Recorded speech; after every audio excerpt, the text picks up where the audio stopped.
அடப்பண்ணி வைத்தார், அடிசிலை உண்டார். அடிசில்னா உழவு. இதெல்லாம் விளக்கம் சொல்றதுக்கு நான் தமிழாசிரியர் வகுப்பு நடத்தல. அடிசில்னா உழவு. அடிசிலை உண்டார், மடக்கொடியாரோடு மந்தனம் கொண்டார். ரகசியம் பேசினார். புதுசுல நீ எவ்வளவு அழகா இருந்த, அப்ப இப்ப அதை விட அழகா இருக்குன்னு சொல்ல வந்தேன். சமாளிக்கிறோம். இந்த பெண்கள் மனசை யாராலையும் கண்டுபிடிக்கவே முடியாது. கடலோட ஆழத்தை கண்டுபிடிச்சாலும் கண்டுபிடிக்கலாம் சரண்யா. பெண்களுடைய மனதின் ஆழத்தை யாராலும் கண்டுபிடிக்க முடியாது என்று சார்ந்தவர்கள் ஆராய்ச்சி செய்து சொல்லி இருக்கிறார். அதனால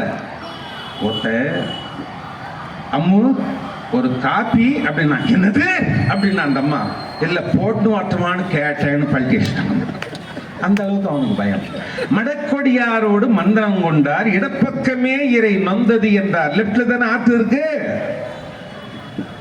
சில பேர் எதையுமே இல்லை, அவங்களெல்லாம் நாங்க கணக்கில் சேர்க்கிறோம். எதையும் இருக்கிறவங்களுக்கு இடப்பக்கமே இறை நொந்தது என்றார். மனைவின் மடி மேல கிடக்க படுத்தார், கிடந்தொழிந்தாரே. ஒரு நேத்துக்கு இருந்தவன் இன்னைக்கு இல்லைன்னு இல்லை சபரி. ஒரு நிமிஷத்துக்கு முன்னால இருந்தவன் இப்ப இல்ல. இன்றைக்கு இருப்பாரை நாளைக்கு இருப்பார் என்று என்னவோ திடமில்லையே என்று பாடினார் தாய்மார். இன்னைக்கு இருக்கிற நாளைக்கு இருப்பான்னு சொல்ல முடியாது. அதனால தான் அந்தறிவாம் என்னாது அறம் செய்க. ஏனென்றால் அதுதான் பொன்றுங்கால் பொன்றா துணை. அழிவு நேரும் போது அழியாத துணையாக நாம் செய்த தான தர்மம் தான் நம்ம கூட வரும். அதெல்லாம் 60-70 வயசுக்கு மேற்பட்டவங்க கிளங்கிட்டங்க செய்யற வேலை. இப்பவே என்ன தானம் தர்மம் கோயில் குளம் சொற்பொழிவுன்னு அலைகிறான் இந்த பையன். சொல்லாதீங்க, அவனுக்காவது புத்தி வந்து வேலையோட வர்றான். நம்ம 60-70 பேர் ஆயிட்டு கூட இன்னும் கூட பாக்கியலட்சுமி சீரியல்ல பார்த்துனேங்கிறமே. அவங்க பொண்ணை கட்டி போன அந்த மாமனார் சண்டாளன் அவருடைய ரெஸ்டாரண்ட்டை விலைக்கு வாங்கியிருந்தா கூட காசு கொடுத்துருப்பான். ஏமாத்தி வாங்கி என்ன அட்டுவடி பண்ணிக்கிட்டு இருக்கான். வீட்டில் உட்காந்து அவனை சபிச்சுட்டு நாசமா போக. இந்த கோபி தான் ஏற்கனவே அவளை வைத்தச்சு கொட்டிக்கணும்னு சொன்னா இப்போ இவன் வேற வைத்தச்சு கொட்டிக்கணும் அப்படின்னு வீட்டில் உட்காந்து அதெல்லாம் உண்மைன்னு நம்பி டென்ஷன் ஆகிட்டு உட்காந்துருக்கான். இங்கே வந்திருக்கவங்க அத்தனை பேரையும் நான் பாராட்டுறேன். ஏன்னு கேட்டால் ஒரு பாட்டில் வரும் பாரதி, அது நம்ம அப்பரடிகள் தான் ரொம்ப அருமையாக பாடுவார். என்ன கேட்டால், அரியானை அந்தனதம் சிந்தையானை அப்படி என்று தொடங்குகிற ஒரு அற்புதமான பாட்டு. அரியானை அந்தனதம் சிந்தையானை அருமறையின் அகத்தானை அணுவை யாக்கும் தெரியாத தத்துவனை தேனை பாலை திகழொளியை தேவர்கள் தம் கோனை மற்றை கரியானை நான் முகலை கனலை காற்றை கனைகடலை குலவரையை கலந்து நின்ற பெரியானை பெரும்பற்ற புலியூரானை பேசாத நாளெல்லாம் பிறவா நாளே.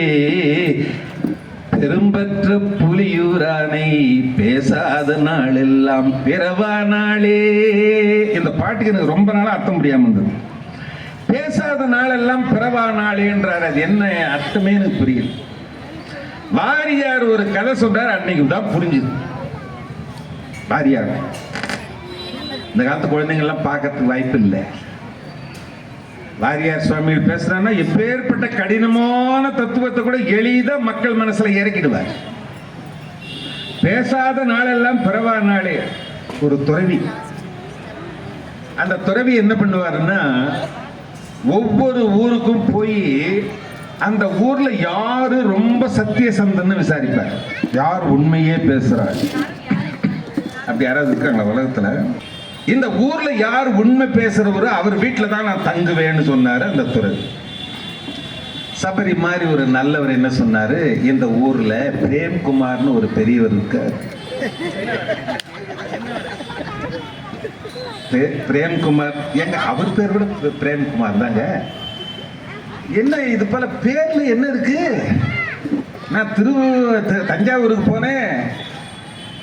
ஒரு அம்மா என்ன பண்ணாங்க, உங்க பேச்சுன்னா எங்க சித்ராவுக்கு ரொம்ப பிடிக்கும்.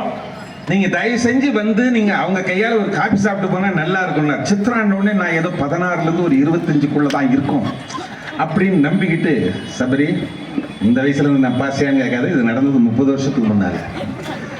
சித்ரா ரொம்ப அழகா இருப்பாளோ, கருப்பா இருப்பாளோ, சிவப்பா இருப்பாளோ, ஒல்லியா இருப்பாளோ, குட்டையா இருப்பாளோ, குண்டா இருப்பாளோ அப்படிலாம் நினைச்சிட்டு நான் வீட்டுக்கு போனா, சித்ரா சித்ரா நீ ரொம்ப நாளா பார்க்கணும்னு ஆசைப்பட்டியே, அவர் வந்திருக்காரு, வந்து பாரு என்ன உடனே வந்து விட்டாரா அப்படின்னு அந்த பாட்டி அங்கிருந்து வருது கோலை பண்ணிக்கிட்டு.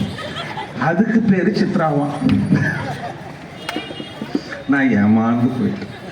இப்ப பிரேம்குமார் மாதிரி ஒரு நல்லவர் இருக்கார், பெரியவர். அவர் எந்த சமயத்தை பொய்யே பேச மாட்டார்னு சபரி மாதிரி ஒரு நல்லவர் சொன்னார். அருகில் இருக்கிறவங்க உதாரணம் சொன்னா உங்களுக்கு புரியுன்றதுக்காக சொல்ல வர்றாங்க. சரிங்க, அவரை பத்தி நீங்க இப்பயே ஒரு சில செய்திகளை சொல்லுங்க, அவர் உண்மையானவரான்னு நான் வீட்டில் போய் பரிசோதனை பண்ணிட்டு தான் தங்குவேன்னாரு அந்த சாமியார். கேளுங்க என்ன கேட்குறேன்.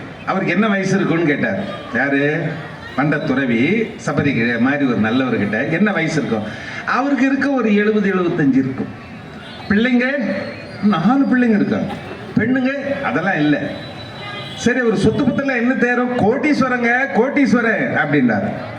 சரி பரவாயில்லன்னு அந்த வீட்டுக்கு போனார். போயிட்டு வணக்கம் அப்படின்னு உட்கார்ந்தார். அவரு வீட்டில் சிவனடியார்கள் வர்றாங்கன்னா அவர் ரொம்ப ஆசையோட அவர்களை வரவேற்று உணவு படைத்து விருந்தோம் போதில் ரொம்ப விருப்பமுடையவர். வாங்க வாங்க எங்க வீட்டுக்கு, உங்க திருப்பாதம் பட்டது நாங்க செய்த பூர்வ ஜென்ம பாக்கியம். சரி ஆமா, ரொம்ப தள்ளாமையில் இருக்கிறீங்க, என்ன உங்களுக்கு வயசாகுதுன்னு கேட்டார். அவர் சொன்ன வயசு ஒரு உண்மை சொல்றாரா செக் பண்ணலாம். என் வயசு ஒரு 22 சொச்சம் இருக்கும்னார். 70 வயசு பெரியவர் 22 சொச்சம் இருக்குன்றாரு. 22ன்றது என்ன ஆண்டுன்னார். மகா பொய் பேசுறாரு. சரி, உங்களுக்கு பிள்ளைங்க? ஒரே பையன். இதுவும் பொய். அண்ட புழுகு, இது ஆகாச புழுகு. இன்னொன்னு ஐரோப்பா புழுகு 3வது வருது. ஆமா, உங்களுக்கு சொத்து பத்தெல்லாம் என்ன தேருன்னாரு. எந்த சொத்து என்னங்க, மிஞ்சி போனா ஒரு 1 லட்சம் 1.5 லட்சம் இருக்கும், அவ்வளவுதான் அப்படின்னாரு. உங்க வீட்டுல என்ன தங்கறதுக்கு அனுப்பி வச்சாரே அவரை சொல்லணும். எவரு? அவரை சொல்லணும். எவரு? இவரு. ஆனா பிரேம்குமார்னு பெயர் வச்ச அந்த பெரியவர் என்ன சொன்னாரு? என் வயசு 22 சொச்சம், என் சொத்து பத்து ஒரு 10 லட்சம் இல்ல கொஞ்சம் தான் தேரும். அப்புறம் எனக்கு ஒரே பிள்ளைன்னு சொன்னது ஒண்ணு. என்னங்க இப்படி கூசாம போய் சொல்றீங்களா? 70 வயசு மேல உங்களுக்கு தகும்னா எங்க தினந்தோறும் தூங்கி எழுறதெல்லாம் வயசுல சேர்த்துக்க முடியுங்களா? நான் ஆண்டவனுடைய சன்னதிக்கு சென்று அல்லது வழிபாட்டு அறைக்காக பூஜை அறைக்குள் சென்று இறைவனை வணங்குகிற நேரம்தான் நான் உண்மையாக வாழ்ந்த நேரம். அந்த நேரங்களை எல்லாம் கூட்டி பார்த்தால் என்னுடைய 70 ஆண்டு கால மண்ணுலக வாழ்க்கையில் நான் வாழ்ந்ததாக கணக்கு கொள்ள வேண்டியது 22 வருஷம் மட்டும்தான். மற்ற நாளெல்லாம் பிறவா நாளே. பார்த்து புரியுதுங்களா? இதுதான் வாரியார். அப்ப மீதி 48 ஆண்டுகளும் மண்ணில இருந்தோமே தவிர அவை வாழ்ந்த நாட்களாக கொள்ளப்படாது. அப்ப சொத்து 10 லட்சம் தான் தேர்ந்தீங்களே, எனக்கு கோடிக்கணக்கான செல்வம் இருக்கலாங்க. ஆனா அதுல நான் இறைப்படிக்காகவோ ஏழை எளியவர்களுக்காகவோ தான தர்மங்களுக்காகவோ ஆலய திருப்பணிகளுக்காகவோ பள்ளிகளுக்காகவோ வழங்கிய தன்கொடை 10 லட்சமும் சொச்சமும் தான் இருக்கும். அதுதானே என் செல்வம். மற்றதெல்லாம் செத்தா கூடவா வரப்போ? யாராவது செத்தா அவங்க கூட யாராவது எடுத்துன்னு போறவங்க இருக்காங்களாமா? யாராவது? எப்பேற்பட்ட பணக்காரரா இருந்தாலும் சரி, பில்கேட்ஸா இருந்தாலும் சரி, அம்பானி பிள்ளைங்களா இருந்தாலும் சரி, இல்ல ஸ்டீவ் ஜாப்ஸ் அவனா இருந்தாலும் சரி, வேற யாரா இருந்தாலும் சரி, போகும்போது எப்படி வந்தாரோ அதே போலத்தான் போகணும். பிறக்கும் போது கொடு வந்ததில்லை, பிறந்து மண் மேல் இறக்கும் போது கொடு போவதில்லை. யார் சொன்னது? பட்டினத்தார். வரும்போது எதையும் எடுத்துட்டு வரல, போகும்போது எதுவும் எடுத்துட்டு போறதில்லை. இடைநடுவில் குறிக்குமை செல்வம் சிவன் தந்தது என்று தான தர்மங்களுக்கு கொடுக்க அறியாமல் பூதம் காப்பது போல் தாங்களே வைத்து காப்பாற்றுகிறார்களே, அவர்களுக்கு அவருடைய மூடமதியை நான் என்னென்று சொல்லுவேன். கட்சி ஏகம்பனேன்னு பட்டணத்தார் தலையில் அடிச்சுக்கிட்டு பாடுறார். தான தர்மம் பண்ணணும். நான் பண்ணது 10 லட்சம், அதானே என் சொத்து. அப்ப பிள்ளை ஒன்னே ஒண்ணுன்னு சொன்னீங்களே, பிள்ளை ஒன்னே ஒண்ணுன்னு சொன்னீங்களே. தம்பி பெரியவனே முருகேசா இங்க கொஞ்சம் வாப்பா.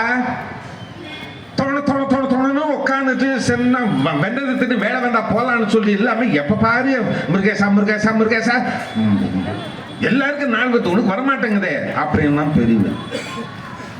ஏங்க அதை வந்துட்டேன்னு ஒன்னா உள்ள பொண்டாட்டி கூப்பிட்டோன்னு. அப்பா கூப்பிட்டா எரிஞ்சு ஓடுந்தான், பொண்டாட்டி கூப்பிட்டா புரிஞ்சுக்கணும் ஓடுறான். 2வது பையன் அழகேசா என்ன அப்படின்னா ஒண்ணுமில்லப்பான்ட்டார். அவன் என்னன்னு ஒண்ணுமில்லை. 3வது குமரேசன், தம்பி குமரேசா எனக்கு 1008 வேலை இருக்குது, நல்லா கவனிக்கிறதுக்கு மேலே இல்லை. உன்னோட யாரோ வந்து உட்காந்துருக்காரு பேர், அந்த ஆண்டிக்கு வேலை இல்லை, உனக்கு வேலை இல்லை, நான் போயிட்டு வரேன் அப்படின்னு சொல்லிட்டு அவன் விட்டா ஓட்டம். 4வது பையன் தான் வந்தான், அவன் அருளேஷ். என்னடா தம்பி வாடா பிள்ளைங்க. அப்பா நம்முடைய வீட்டுக்கு இந்த சிவனடியார் வந்திருக்கிறார், அவருக்கு தேவையானவற்றையெல்லாம் நீ செய்து கொடுத்து அவரை அருகிலே இருந்து அவர் இங்கே தங்கி இருக்கின்ற காலம் வரை நீ அவருக்கு உடனிருந்து உதவி செய்ய வேண்டும். இது என்னுடைய அன்பு வேண்டுகோள். அப்பா நீங்க எப்ப வேண்டுகோள் கட்டளைன்னு சொல்லுங்கப்பா, உங்க சொல்லே அடியனுக்கு பாக்கியம். வாங்க சுவாமின்னு சொன்ன உடனே இப்ப தெரியுதா நான் ஏன் 4 பிள்ளையில 1 பிள்ளைன்னு சொன்னேன்.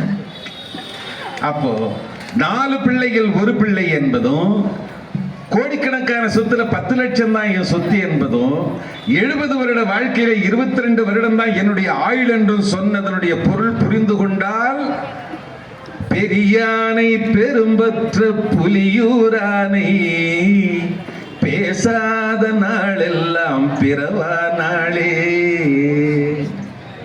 எனவே இறைவனை பற்றி பேசாத நாளெல்லாம் பிறவாத நாள். எனவே இறைவனை பற்றி பேசுகிறார்கள். அண்ணாமலையார் ஆலயத்திற்கு முன்பாக 61 ஆய்வு மையத்தில் இன்றைக்கு அதை கொஞ்ச நேரம் இருந்து கேட்டுவிட்டு வரலாம் என்று வந்திருக்கின்ற நீங்கள் உண்மையிலேயே சிவனருளை பெற்றவர்கள், அவருடைய அருளை பெறும் பாக்கியம் பெற்றவர்கள். ஆகவே உங்களுடைய பாதங்களை எல்லாம் நான் கையால் தொட்டி என் தலைமையில் வைத்து வணங்கி உங்களுக்கு நன்றி கூறுகிறேன்.